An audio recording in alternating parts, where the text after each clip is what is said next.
Well, Stu, what are we Yes. talking about today? What is our topic for the Jim and Stu show, now known as the Copy and Content.ai report? Yeah, we are going to talk about building a business around you being an authority and a Ooh, book. So okay. if we all kind Well, of go into a business with uh-huh. some kind of natural authority in this particular genre, let's say. Yeah. Um, at least you should. You should at least like what you're doing if you're going to be an entrepreneur and create your own business. Um, and having a book just kind of doubles that authority, so that's kind of what we're going to talk about. And really, Okay. you and I have both built businesses around books and written books about business, so we kind of gone back and forth almost like a little tennis match. um so what for you, how do you build a business around a book is number one question. Okay, so I think the way to look at that is if you're going to build a business, you got to understand at a basic level what is involved with a business, and a business basically has four parts, at least as far as I've ever seen. There's the avatar, that's the person that you're called to serve, that sits at the middle of all this. And I'm assuming that if you have a book or you're going to write a book, you know who that person is. So then there's this washing machine of leads, sales, and relationships, where basically it's who are you called to serve, okay? And then you gotta grab them, you gotta assemble the tribe, and then you gotta sell them something so that you can pay the bills and be enriched as you're enriching others. And then you need to build relationships with these people so that they'll buy other stuff, and it turns into this nice little washing machine. So as far as I'm concerned, if you've written a book, you better have had this part dialed in, okay? And so now it's, how do we use a book? How are we going to use a book to get leads? How are we going to use a book to get sales? How are we going to use a book to build relationships? That's really the way that we need to look at this, instead of, well, I got to get my funnel set up, and then I got to, which mail gun am I going to use, and Facebook ads and all this other stuff that people start getting down into the minutia, which has its place, but unless you understand the big picture strategy and then the individual tactics. So this is strategy. How do I use a book to get leads? How do I use a book to get sales? How do I use a book to build relationships? And then there are tactics within this. So we should probably talk about some tactics. Yeah, before we go into the leads, I just want to Hmm. address the avatar importance real quick Okay. before we go there, because I will tell you this. I had a great idea and I had a great avatar idea. And I told you about unfit people don't buy fitness books. Yes. So I had an avatar, and I guess I didn't quite understand my avatar as well as I should have, Hmm. right? Because I wrote this great beginner fitness guide and it didn't sell very well because I realized unfit people don't buy fitness books. Yeah. So Absolutely. we gotta take a look at just what's a good avatar, Jim, real quick. A really good avatar, real quick, is somebody who has a problem or a desire. Mm, Okay. They know they have it. They really want to solve it or satisfy it. I should zoom in. They know they got it. They really want to solve it or satisfy it. They're actively pursuing it. mm, Okay. And they're willing to pay money, and they're already paying money, preferably. They're already out in the marketplace, already spending money on books, already spending money on stuff. And what you want to do is position your thing in front of them with a better story, a better angle, a better solution. This is where story and all the other stuff comes in. But this is a great avatar, okay? They've got a specific problem or desire. They know they have it. They want it. They actively are pursuing it. They're paying money for it already. And if I had to add one more word, it's an acute problem or an acute desire. Meaning it's not a hangnail and I'm searching for the best deal on Band-Aids. It's I have a chainsaw injury and I need this stuff fixed now. Yes. Yes. That makes sense. That makes sense. So that's the best. Now we can even go further with what's the best avatar is you can find them and you have a way to communicate with them, either by buying ads, leveraging someone else, so and leveraging what we'll call a maven, or best, you already have them on your email list. But that's another aspect of it. You can find them, you can identify them, you can find them, and you have an opportunity to communicate with them. Yes. That's important too. Now, this is like somebody's free, somebody should write a book about avatars, Stu. I wonder if anyone might have one of those coming out soon. Nice. Because I tell you, I can't want it for you. That's what I discovered. Right. I can't want it for the avatar. Yes. Right. Absolutely. I mean, there's all kinds of stuff we could talk more about the avatar, as far as it's stuff, problems and stuff that are part of their identity, as opposed to just some transient wish and stuff like that. But that's I think that's enough on the avatar, I think. Yeah. Let's move on to leads and figure out how do we get more leads out of this process. So, one of the ways that you get leads is by leveraging your book to get on stages. And you might say, oh, I don't want to speak in public. Easy now. A stage, think a virtual stage or a video stage. I mean, this is a stage. We're on stage right now. I'm always on stage. My wife has to tell me to, calm it down, Jim. It's lunchtime. There's no one looking. But you think about, I was just in Atlanta not too long ago speaking in front of thousands of real estate agents because of my book. My book got me a speaking engagement. Your book can get you on podcasts. It can get you on Facebook Lives. It can get you on physical stages. But the book is a reason to have you as an expert on somebody's stage. And when you're on somebody's stage, guess what? Those people can seek you out, buy your book, and become a lead.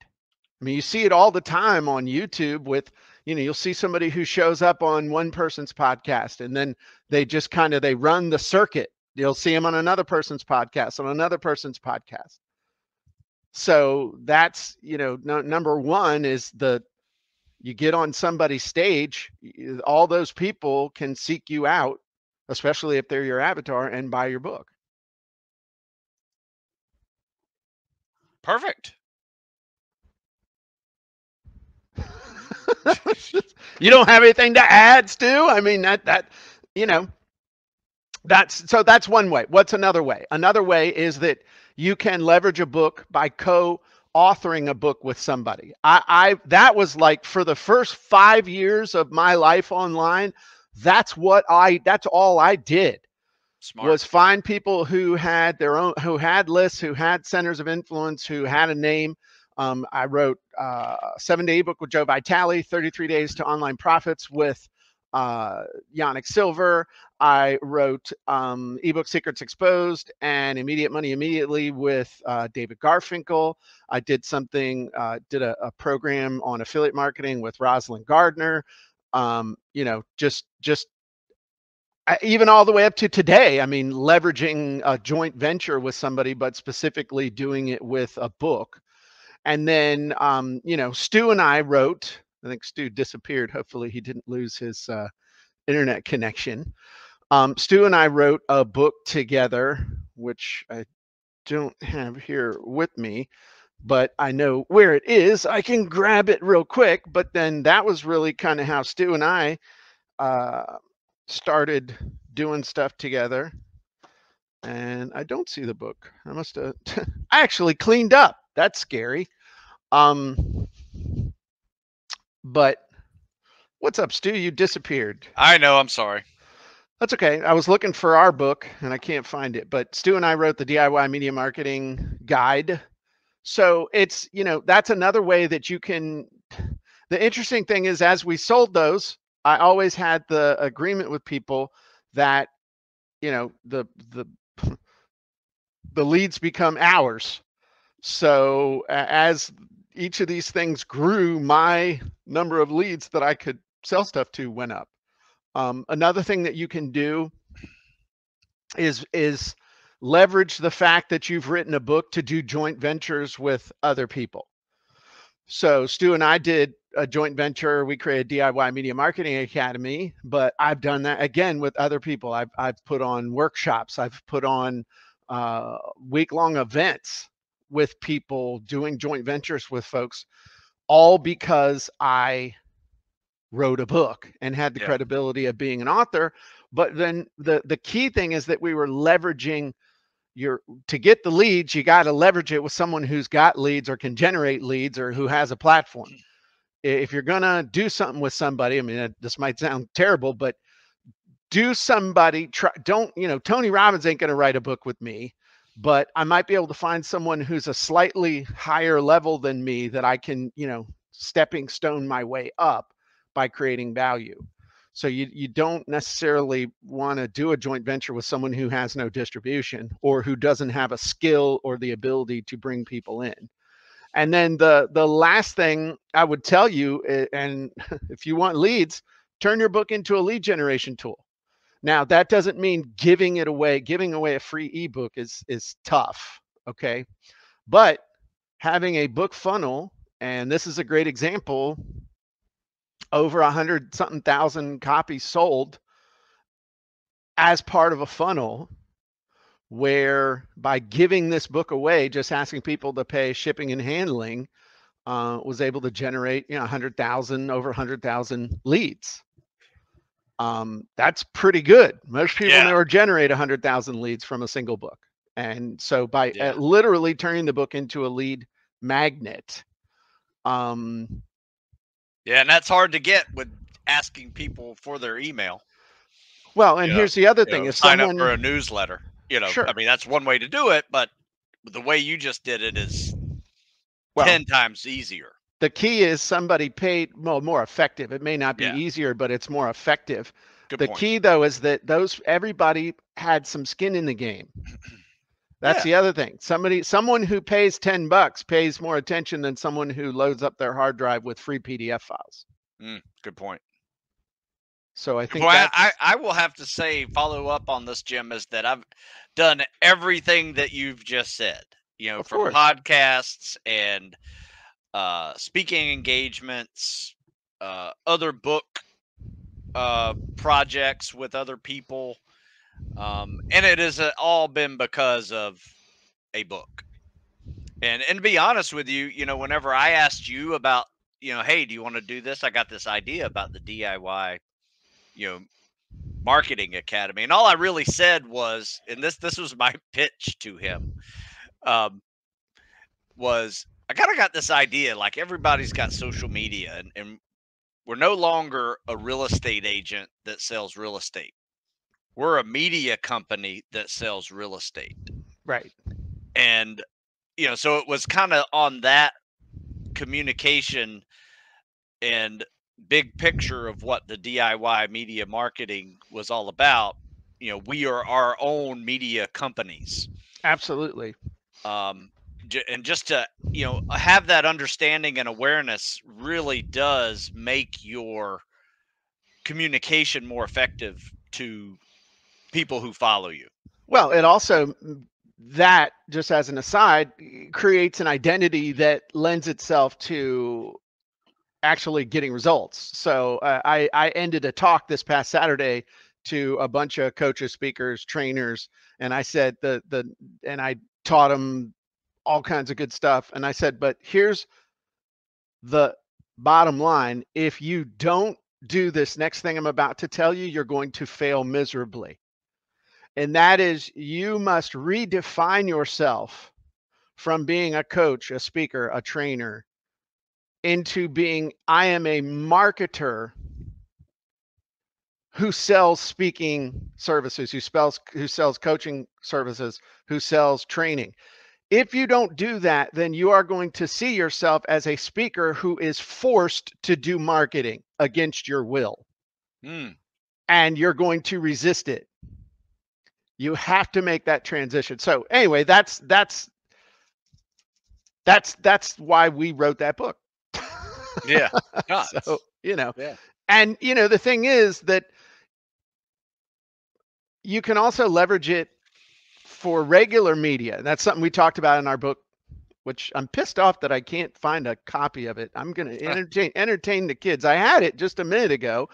But the bottom line is that you are a media company that's promoting this stuff, but then media also will seek you out. I've been in the New York Times. I've been in Entrepreneur Magazine. I've been in countless newspapers and other publications around the world. And the only reason for any of that was because of the books that I have written. Absolutely. Absolutely. So how about this? These books do offer an opportunity to, do interviews with other people's media or even television, radio shows, reporters. How about doing your own interviews with people? So you being interviewed by other people or people interviewing you, or both? Well, that's kind of both, because you can get like-minded people, that, oh, this guy's written a book, I'll be on his podcast, right? Or Yes. little things like that kind of make you an authority in that genre. I've had countless guys on my podcast that were either fitness related or prior military, and we discussed that whole journey. Well, you know, the funny thing is, back in the day, we called them teleseminars. So if you remember, you would get on it. Do you remember teleseminars? You remember when you would log into a line and someone else would log in, and then you could, people could ask to unmute, or you had 1,000 people listening in, and you would talk on the phone and ask and answer questions. That was the big mass communication idea. Right. It was the Thursday night teleseminar. It was before podcast.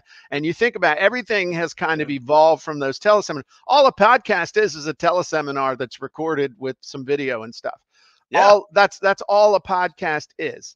Yeah. Is webinar was the next level. Absolutely. Yep.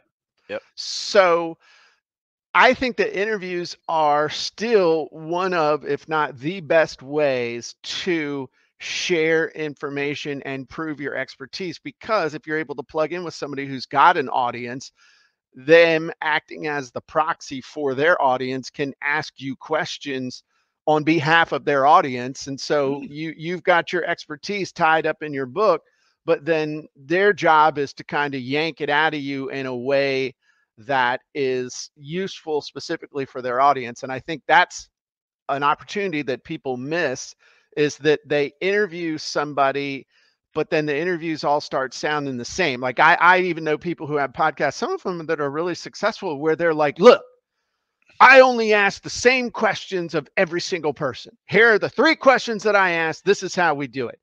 And for a few people that works, but for a lot of people, it's like, man, this shit's getting repetitive.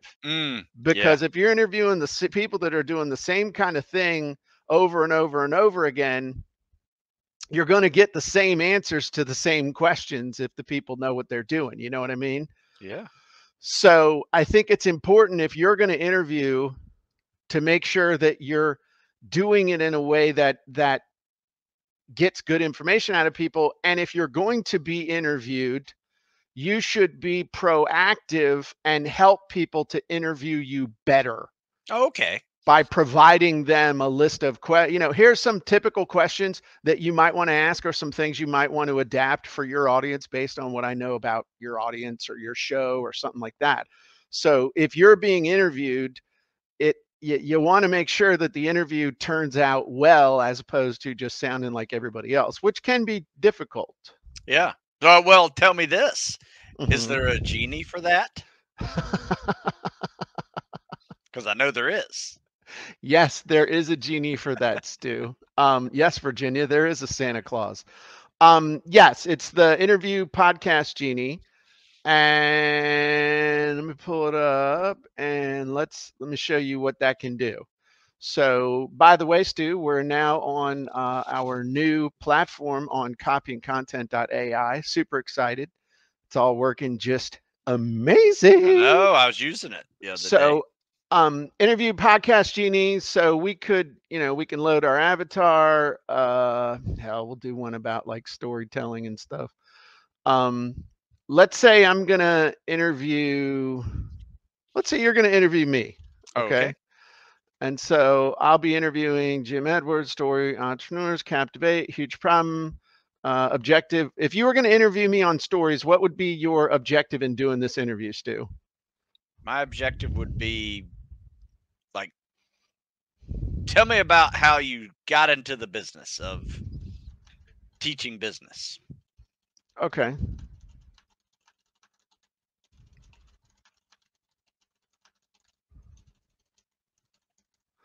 All right. And I want people to go buy Jim's new book, The Story Selling Secret, which I'm actually writing right now in the Write Your Book Challenge.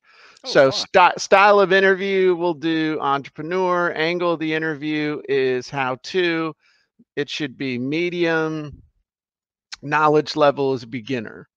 So now what this is going to do is help me come up with it's going to help you, Stu, come up with interview questions.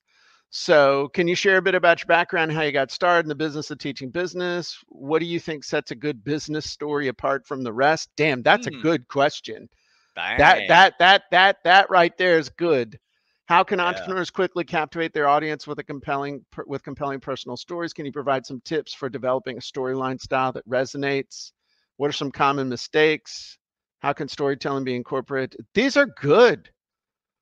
I mean, I didn't mean to sound surprised. No, I mean, this is good. This is good stuff right here. Yeah, I like that one. It'll come up with headline hooks and some other stuff. But, the cool thing here is that, and this is something I think people don't really realize, is that when you want to create content, you can interview yourself. And this is something that I think people pass over, or it's just one of those, really? How? Ooh, I like that. From teaching business to teaching stories, an exclusive interview with Jim Edwards. So I've interviewed, so I can download this. Oh, I like that. Get it as a DOC. That actually is really good, dude. But the point is that if you were going to interview me, okay,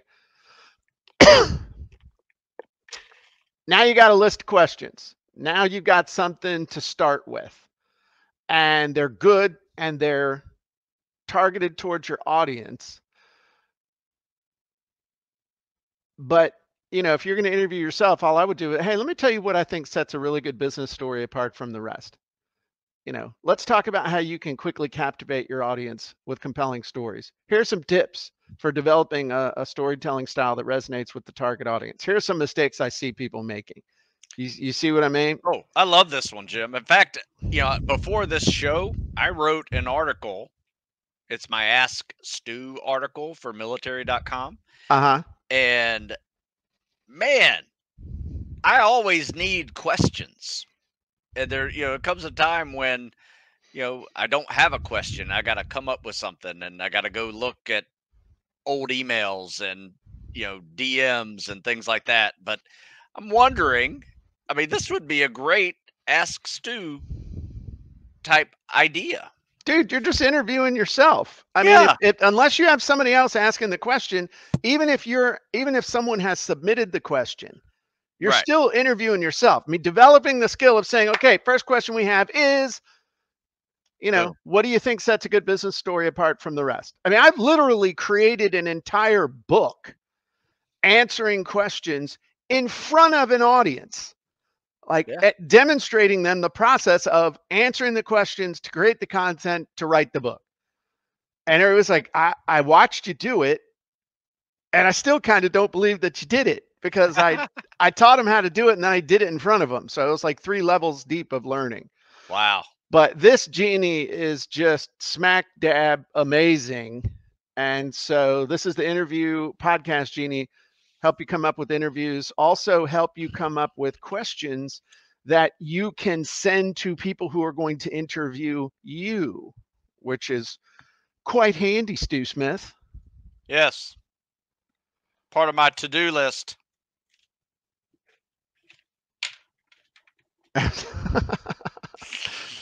Robert says, at its core is just a person speaking about things and stuff. Isn't that really what anybody's doing?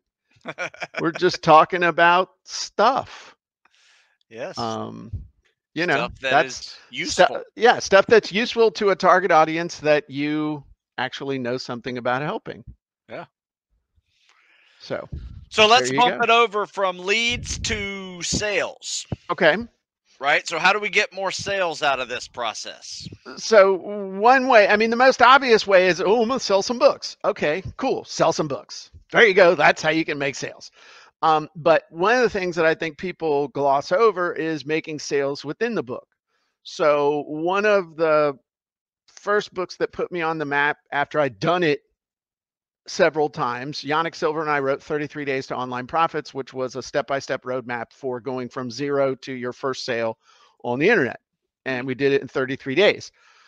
Inside the book, there were tools that we told people about that they would need to use. It's like, if you're going to dig a ditch, you got to buy a shovel. Now you can buy a shovel, you can buy a backhoe, you can hire somebody, you can do whatever, but at some point you're going to need a tool. So don't feel bad about giving people a list of tools in your book and then telling them about the tools that you use, because people want to know, what tools do you use? They know they're going to have to use a tool. What tool do you use and why do you like it?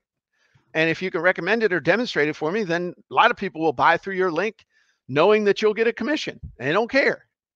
So that's, one way that I think is underutilized, as long as you do it the right way, is listing tools inside your book. Oh, absolutely. Your own tools and other people's tools. You got to have it in the introduction. You have to have it in your bio. You have to have it in the conclusion. Yeah. Stu has a big ass list of all his other stuff. Why? Because he knows people are going to do it. So another thing that you can do is take your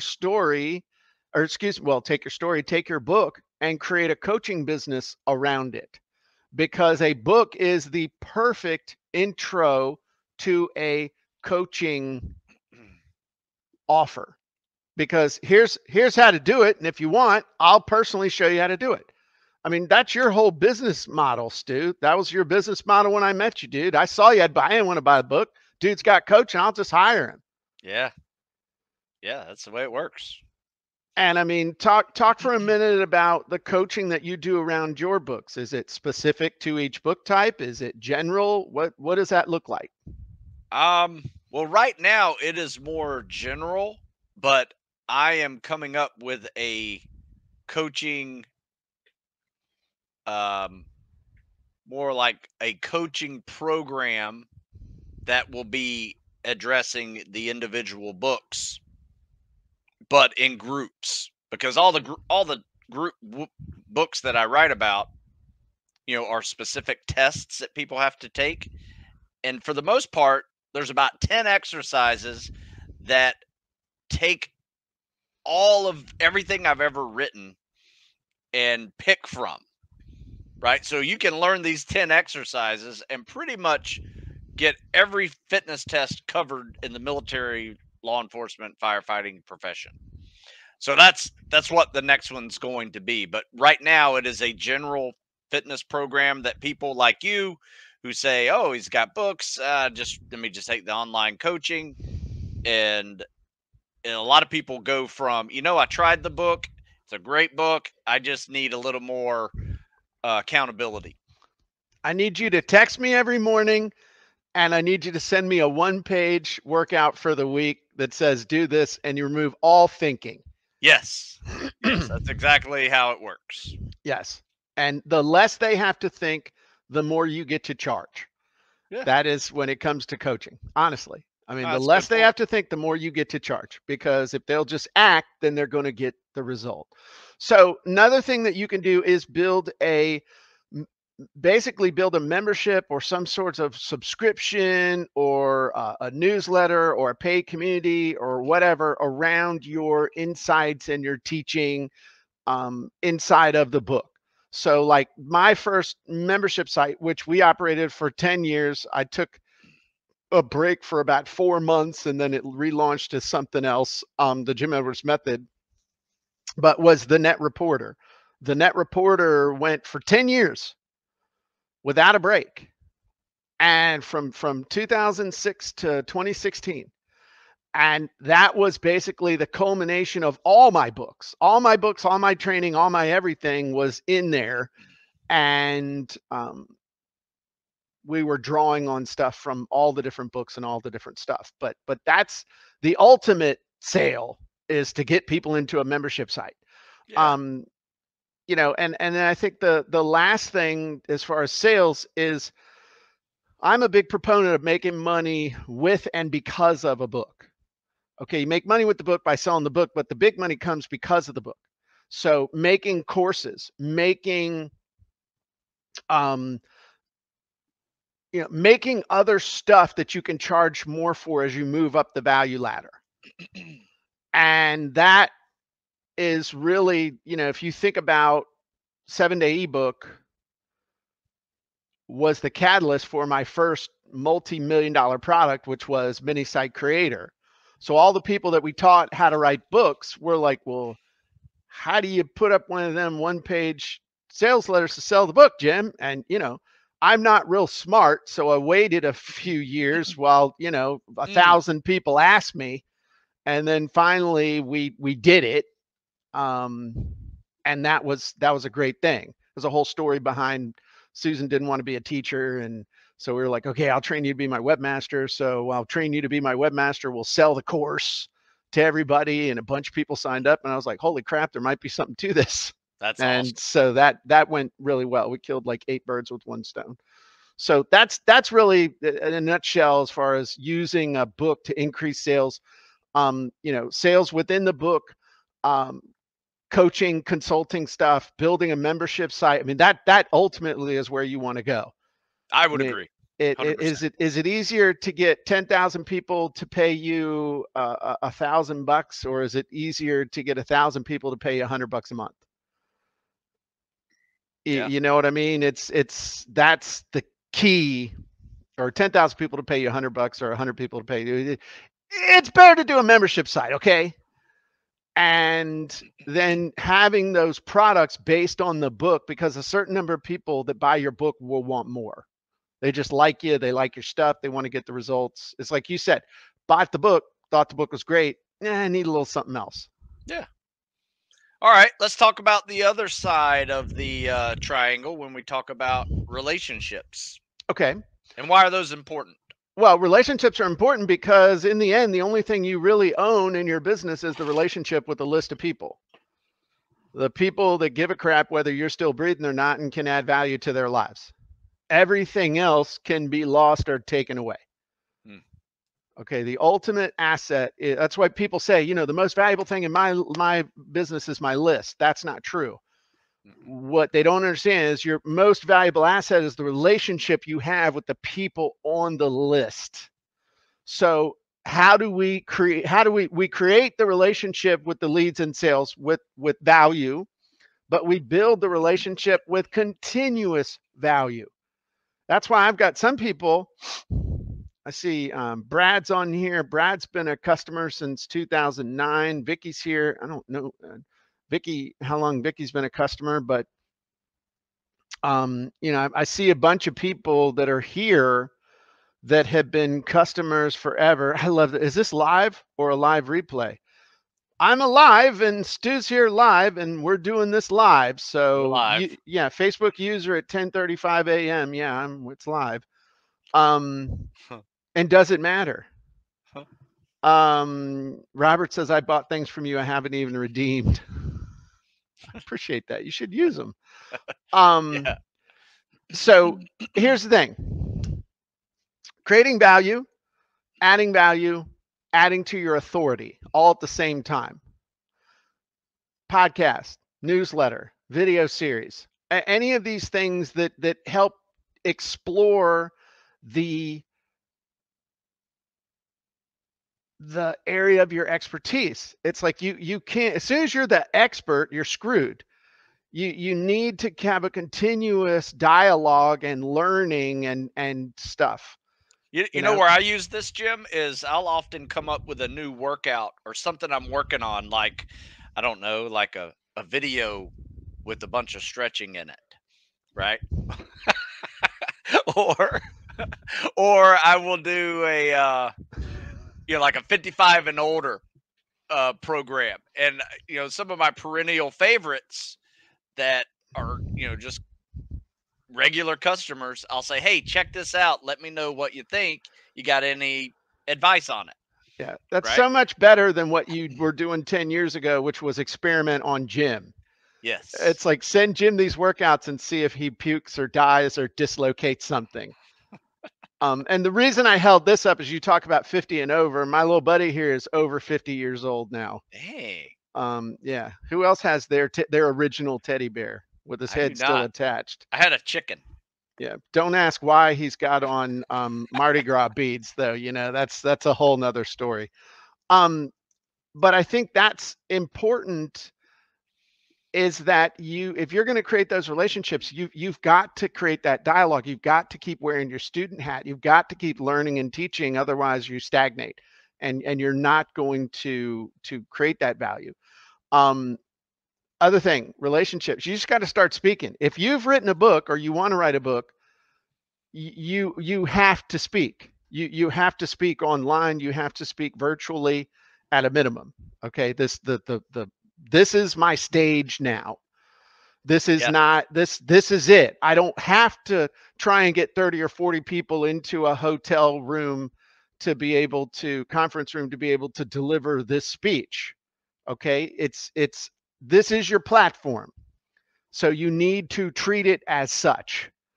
The other thing, as far as the relationships, is basically to keep developing new training programs that expand on the ideas. So as your customers grow, you have to help them grow.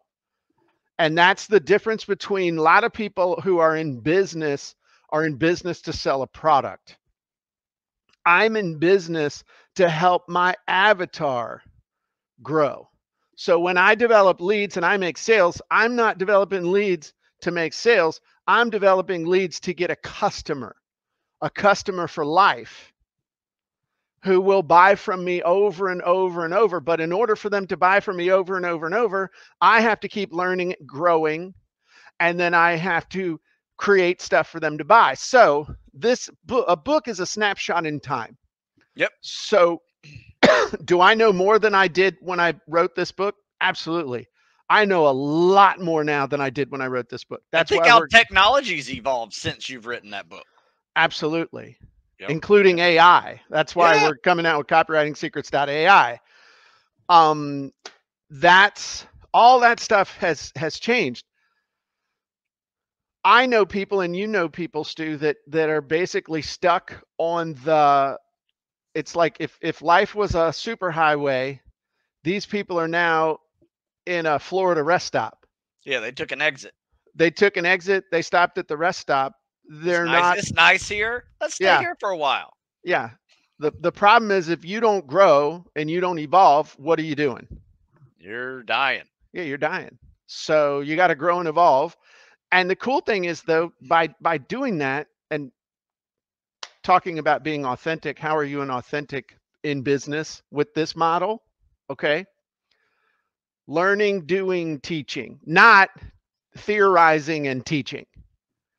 That's what a lot of people do, is they teach theory. It's learning, doing, teaching. That is the authentic part of this as well. And not theorizing. A lot of people are teaching theory, shit they think might work. Yeah, you know what I liked about what we did, Jim? Remember when we came up with this first podcast? Mm-hmm. And we were like, hey, let's do a podcast. First, let's figure out how to do a podcast. And then I probably, like, the second podcast we did, we taught how to do it. Yeah. Well, how to do the mechanics. Yeah, exactly. The mechanics of it. Yeah. you know, which is time consuming to figure out. I mean, It it used to took, be. yeah, yeah. Now it's not. Now it's like the easy button, go to Zoom or StreamYard, and you got a podcasting machine already made for you. Yeah. So I mean that's ultimately though you got to keep learning, teaching, mentoring your people as you expand your understanding. Yes. And that means doing it. So Yeah. in a nutshell, at the end of the day, other trite summary type phrases that we could use, that's how you use a book as the basis to build a real business. You connect with the avatar and their desire or problem that they're actively trying to solve, willing to spend money on, and then use it to help you create those leads, make those sales, and build those relationships. And then guess what you do once you've kind of run the circuit with this? Come out with part 2. You write another one. That's right. Yeah. Absolutely. So, yeah, like this is a fall and winter lift cycle. This is a fall cycle, right? I got like snapshots in time. This is what I did fall of 1919 or 20. What, 1919? How old are you? Yeah, 2019. And then I don't know. I got to thinking, it was funny because I did a newsletter today, and I was getting people, who maybe have failed off of the New Year's resolution. That was kind of the target of this newsletter. You mean everybody? Yeah. And I said, if you need a little extra help, consider online coaching. Nice. Because I've been doing this since the 1900s and went back when we had dial-up. That's funny. I've been doing this since the 1900s. I'm going to steal that line. I've been doing this since way back before the turn of the century. Yes. So that's the title of my newsletter. You'll get it. I like it today. I like it. I like it. I like it. I like that a lot, actually. Yeah. And I think that's one of the things that we all, I mean, I can tell you as a customer of yours, I would like to hear more of your stories. I would like to hear more stories of like, I just love hearing your stories. I like hearing about you playing football, and when you were a little, junior frogman, you used to show the pictures of yourself jumping in the pool with your long surfer hair. You had that 70s hair working. Oh, yeah. But like, just talk. You should share more stories. Yeah, you've got fans out there that would love to hear more stories like when you were at the Naval Academy, more stories about, being in the SEAL teams, more stories about when you were teaching at the Naval Academy. Those are all things that I think I don't see you talking as much about. I don't see a lot of people people are like, nobody cares about my stories or stuff like that. But in the end, and that's going to be in my new book that I'm writing on. No,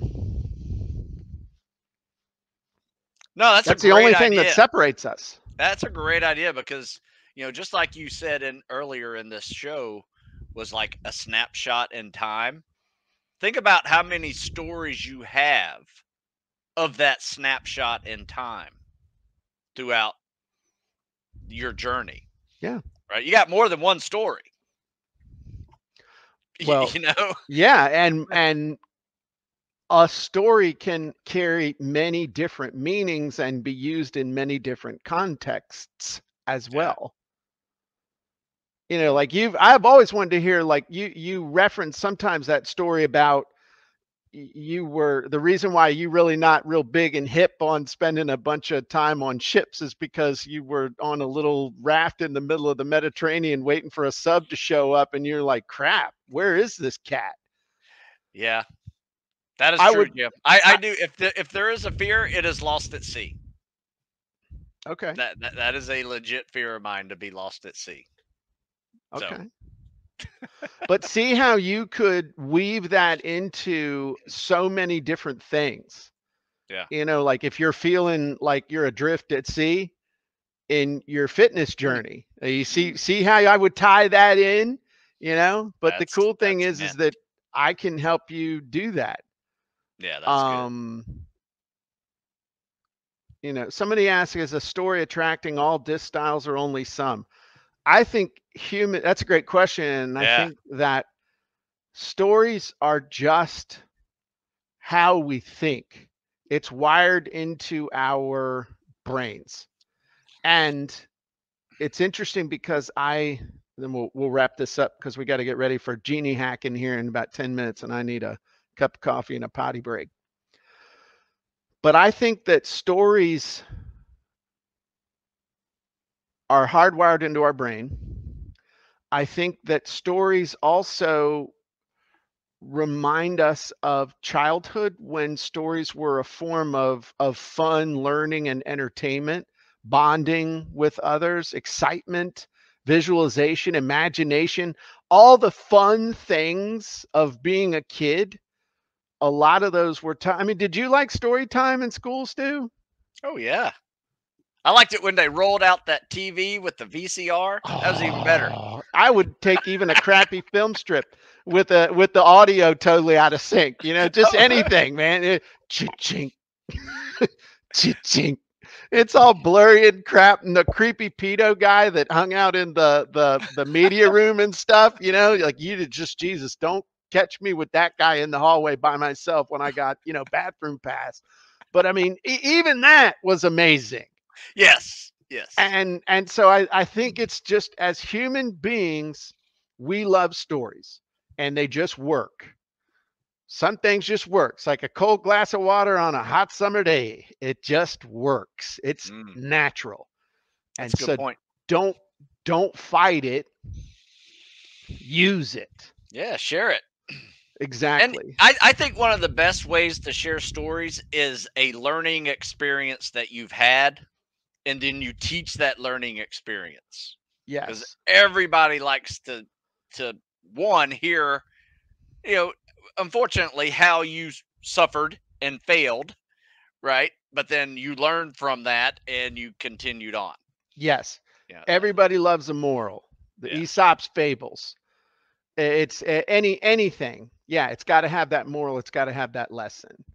And it's got to be fun and entertaining. I'll tell you who's really good at telling a story, just as an aside. Alden. Alden is Oh, really good at telling a he's freaking story. professional. Yeah, Professional. he's good. So, okay. Well, appreciate y'all. Have a great day. If you ain't got a book, you need one because you can't do all the cool stuff that we talked about without one. So head on over to copyandcontent.ai if you're not a member yet. If you are a member, awesome. Keep being a member. Check out and log into the new site. Everybody have a great day, and we'll talk to you soon. Great job, Stu. Bye-bye, Cheers, sir. everybody.